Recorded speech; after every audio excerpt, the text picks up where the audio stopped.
Nagpahigay na og water rationing ang Butuan City LGU human gideklara ang state of calamity sa syudad tungod sa pag-ubos sa water supply. Ani ang report.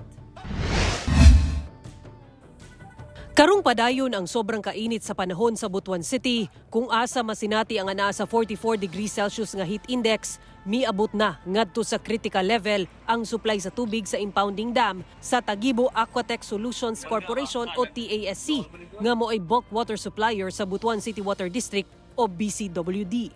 Dugang sa tagdumala sa maong bulk water supplier, nangauga na sab ang mga tinubdan sa tubig sama sa Tagibo River ug water tributaries nga nagapuno sa ilang dam, hinungdan sa pag-ubos sa supply sa tubig.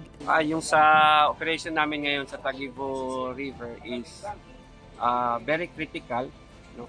Extreme critical at 2 meters mahigit na lang yung height sa intake ng structure namin sa dam.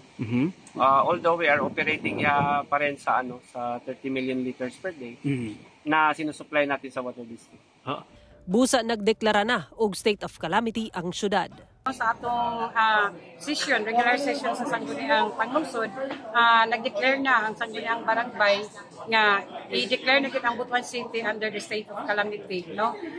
Tungkol sa atong pangitabong water crisis. Sumala sa BCWD, gikan sa 60 million liters per day nga tubig nga ginahatag sa TASC sa BCWD alang sa mga konsumante, karon miubos na kini sa 30 million liters per day.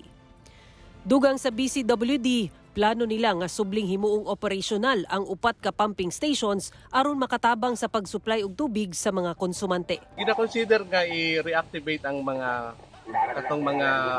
pumping, deactivated nga mga pumps. So nasa plano sa mga engineers kung saan pagpa-reactivate. Ang Tagibo River ang bugtong tinubdan sa tubig sa BCWD. Busa nang hinaot sila nga muulan aron mabalik sa normal ang operasyon sa TASC.